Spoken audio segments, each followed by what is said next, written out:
Sarah Jakes Roberts, the daughter of a well-known American pastor, Bishop Thomas Dexter Jakes, majorly called T.D. Jakes, has issued a video press statement, stating that her father is currently stable after the preacher had an emergency medical situation while at the altar of his church preaching on Sunday. Sarah was joined in the video press release on Monday early morning with her husband, Ture Roberts, who sought public prayers for the bishop. Bishop T.D. Jakes, daughter Sarah Jakes Roberts, and son-in-law Ture Roberts give an update on his health after he suffered a medical emergency while preaching.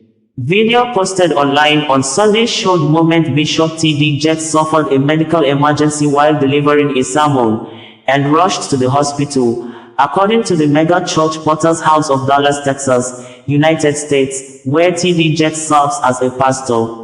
A video of the incident showed the renowned Christian pastor lowering his microphone and shaking in his seat like someone attacked stroke medical condition before church members around him rushed to his aid.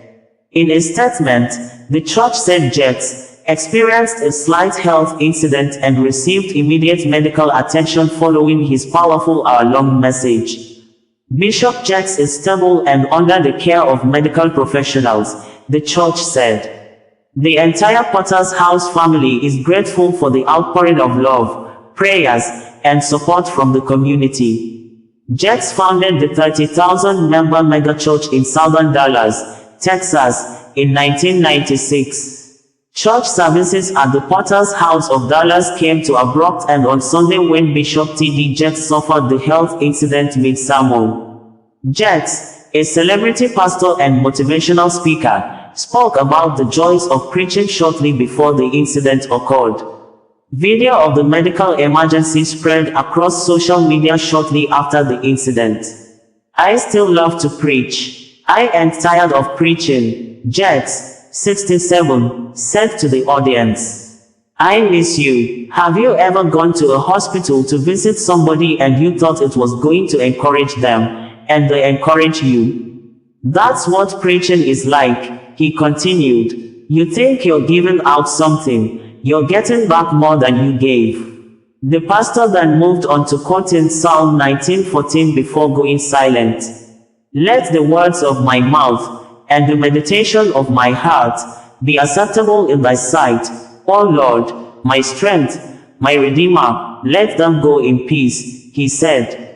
Jakes then stopped speaking and appeared to spasm while sitting in his chair and staring into the distance. Attendees rushed on stage to help him, and a speaker asked the audience to pray for him while he was being attended to.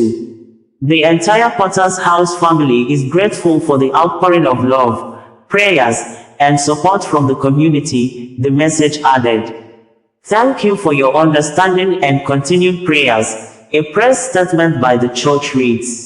Sarah's husband thanked people for their continuous prayers for the recovery of the bishop, saying, "The yesterday would have been a tragic day if not God." He said the bishop is strong and doing well. He's under medical care. He's strong. We're trying to get him to sit down. He's Come get my seat. We know, but we really can't thank you enough for your prayers, for your intercession, for all your kind words. And There gotta be somebody special to come get him.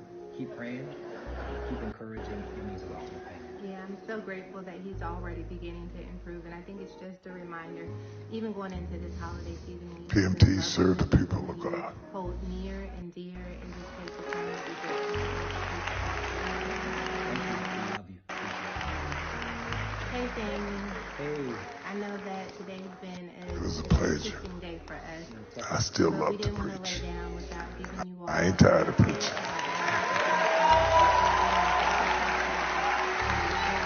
I miss you. we felt those prayers. Obviously, today could have been I miss tragic you. day, but it wasn't by the mercy of God, but the grace of God.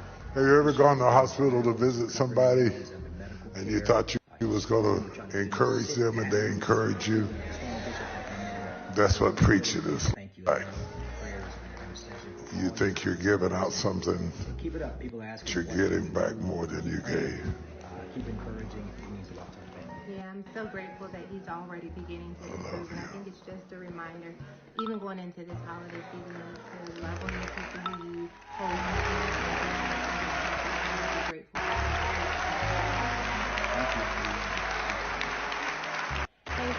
Now, Lord, let the words of my mouth and the meditations of my heart be acceptable in thy sight. Oh, Lord, my strength, my Redeemer. Let them go in We peace. felt those prayers. Obviously, today could have been a tragic day, but it wasn't. By the mercy of God, by the grace of God, Bishop is doing well. He's recovering well. He's under medical care. He's strong. We're trying to get him to sit down.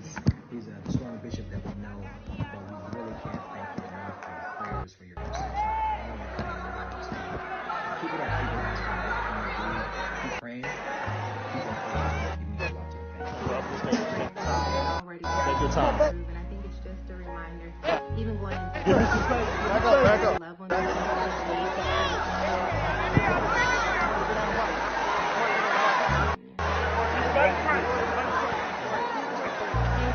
Everybody begin to pray. Come on, stretch your hands this way.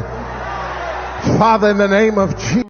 Hey family. Hey. I know that today's been an interesting day for us. A tough day. But we didn't want to lay down without giving you all an update about how everything is going with Bishop. We want to thank you first of all for your prayers, your support, your concern. It's truly been a blessing. Yeah, we felt those prayers. Obviously today could have been a tragic day, but it wasn't. By the mercy of God, by the grace of God, Bishop is doing well. He's recovering well. He's under medical care.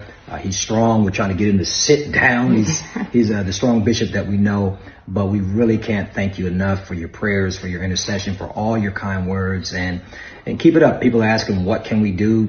Keep praying.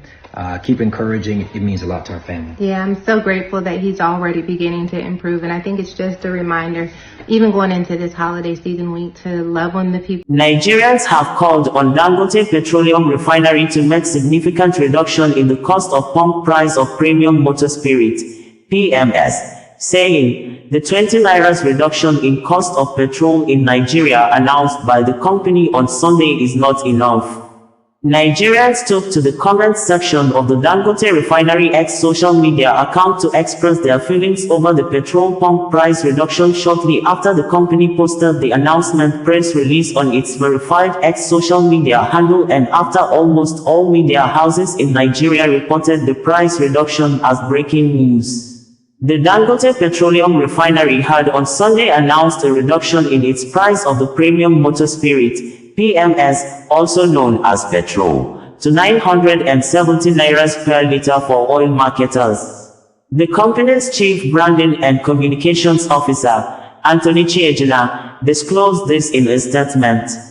He said the decision is the refinery's way of appreciating Nigerians for their unwavering support in making the refinery a dream come true. According to the statement, the move is a cut from the refinery's 990 Nairas ex-depot price announced earlier this month.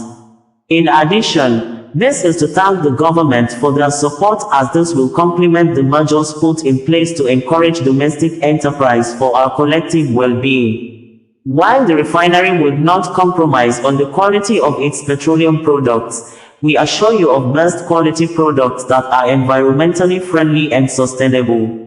We are determined to keep ramping up production to meet and surpass our domestic fuel consumption, thus dispelling any fear of a shortfall in supply.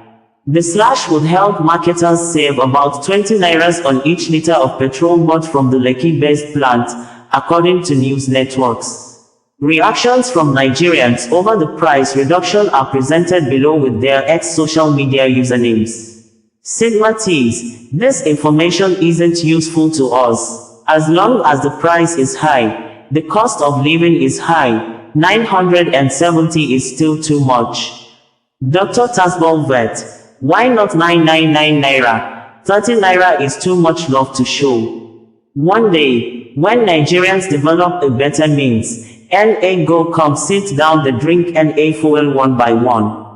Isawaya, them think say NA favor them they do us. Osaro PhDCSU, If you're not ready to sell it at 200 nairas per liter, forget it. Walter, I was even hoping like 250. The Abu, not enough. Should be N 550. You are being sold crude in naira. Abba Odu Benishek, Oga Lamba, reduce it to something reasonable. NA. I am attitude. The game is the game. A lot of people don't seem to understand what's going on here. If Tinubu and NNPC still choose to import, they'll eventually incur serious debt, and Dangote can still go on to reduce price. John Asikpo, what's confusing me is that, is it true that they are importing cheaper while Dangote is selling to them at a higher cost, even though it is a domestic company? Deakola, I saw what you're doing, bro. Keep it up, because some of us love monopoly and we're not hypocrites either. Double mouths. Annie Pascal, there is no competition, that's why you have the audacity to peg it at 970. Dr. VSVP _ Ismail, if you own your own refinery, would you sell at a losing rate? Nigerians are sometimes oblivious to the reality. Only government can subsidize. The goal of a private-owned business is to make profit.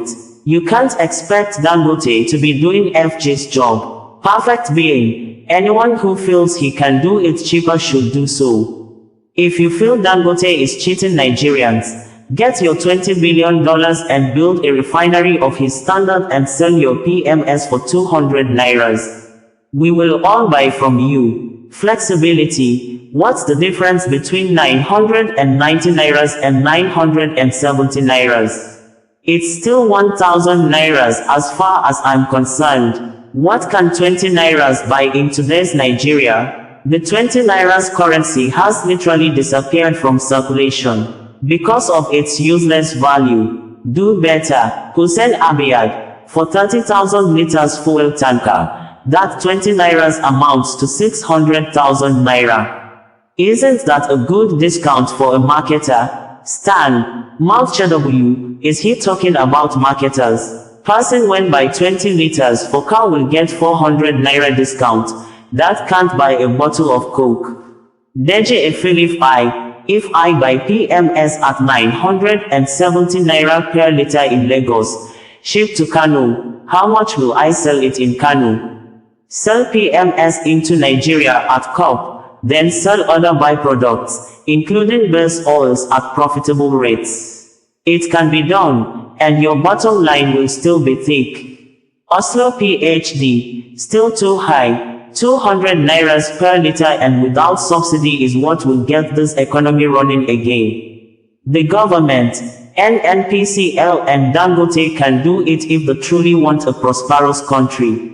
Hiding behind international price of crude oil to price petrol this high is disingenuous, wicked and unpatriotic. Advocate, Una never start. All of Una that want to suffocate the common man because of your own selfish interest will get tired. I thought you guys refused to disclose the price of your product to the general public. Ismail, this is commendable, but be fully transparent with Nigerians. How much subsidy is the government paying you? Mr. Chairs Eden of our time, all that Dangote feuding with NNPC was manufactured to increase fuel to 1000 nairas. Without that artificial scarcity and fake quarrel, fuel would have been at 500 nairas, which was still high by Niger standard. A greedy man never changes. Yaya Oseni, welcome development. Dangote Refinery is here for business and $20 billion is not meant for charity. He has to pay his loans and make profit. Mr. Emeka Power, please sir, we thank you for your concerns and price reduction. However, you achieved a milestone this year, completing your refinery and returning back to the richest man in Africa. Please, a significant reduction should be made so that the common man can be able to afford PMS. James Okoro, Aliko Dangote, you know in your heart if this is what appreciation looks like for people who stood by you when NNPC Limited and Co wanted to sink your $20 billion investment with Malta products.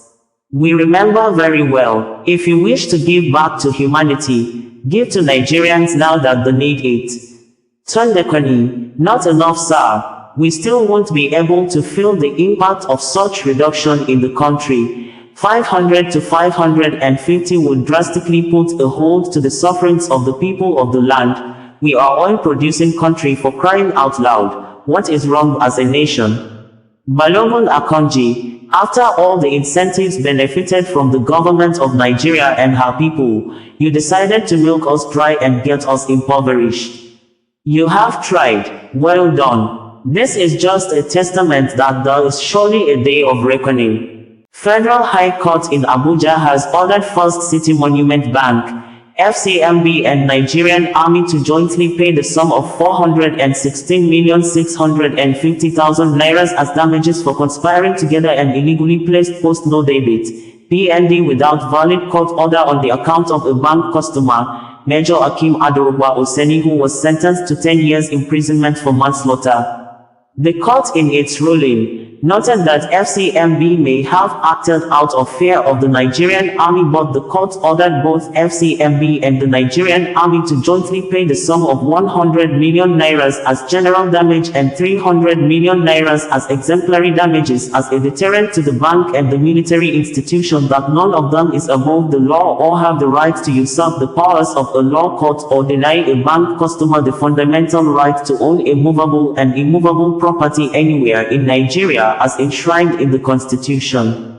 It would be recalled that the Nigerian Army officer, Major Akim Adorugba Oseni, in 2020 was convicted by a general court-martial in Abuja, and thereafter he escaped from court premises and was later apprehended in Benin Republic at the Cotonou International Airport around. Major Oseni was one of 3 army personnel jailed in February 2020 for 10 years over the death of a Lance Corporal, Benjamin Collins. Some soldiers were detained and were quizzed by the Army Headquarters Garrison in relation to how Oseni escaped in the first instance. But Court of Appeal later set Oseni free from the manslaughter conviction. Justice J.K. Olotu of the Federal High Court in Abuja gave the order in a judgment delivered on October 28th, and whose certified true copy was made available online by family and friends of Major Oseni. According to the court document, the applicant, Major Oseni, had sued the Nigerian Army and First City Monument Bank as first and second respondents respectively in a suit marked FHC ABJ CS 1104/2021 for placing his account on a post-no debit from February 2020.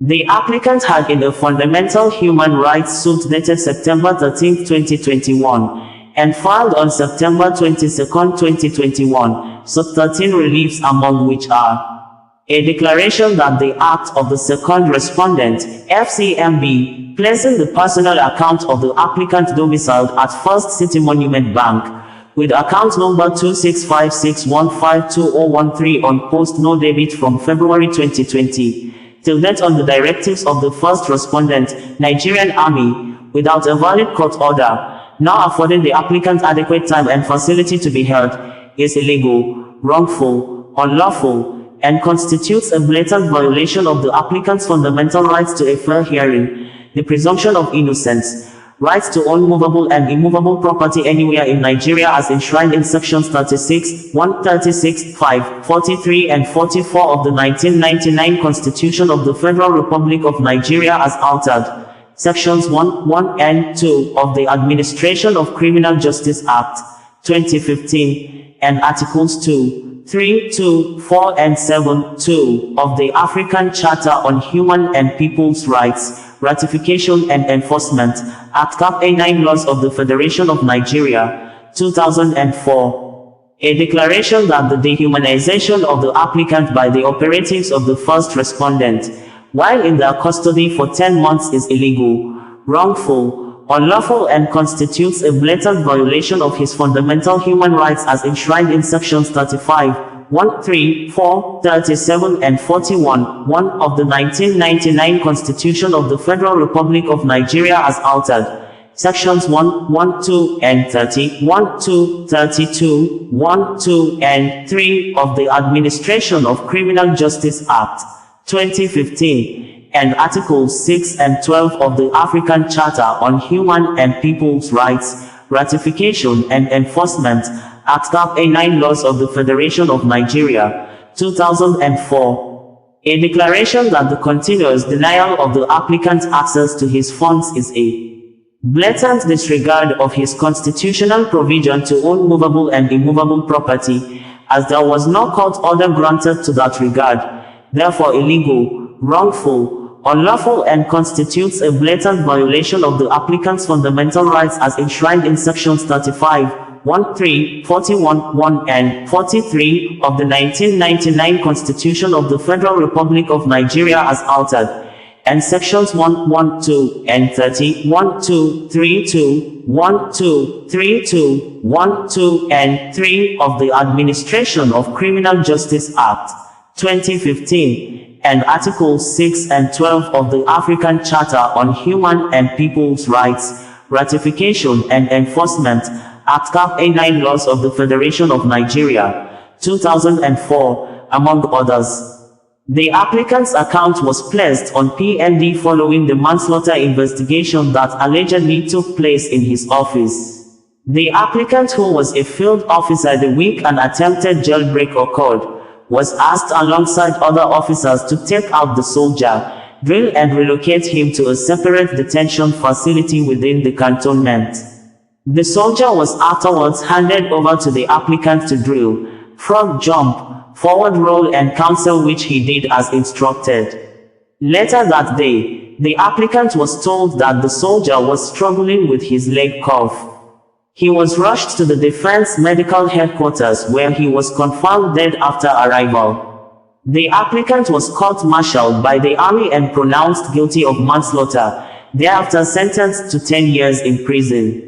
The Court of Appeal, however, discharged and acquitted the applicant in a landmark appeal on October 31, 2022, and he was released from Kuje Correctional Center on November 1, 2022. Upon his imprisonment, his account was placed on PND, restraining him from accessing money for his family, according to Punch newspaper. The court, in its judgment according to the copy made available as news item, held that the evidence before the court shows that respondents acted arbitrarily and over their powers in their dealings with the applicant, particularly in these respects. The joint action of the respondents to place the personal account of the applicant on a post-no debit since February 2020 till date, without a valid court order or affording the applicant the right to be held as constitutionally guaranteed.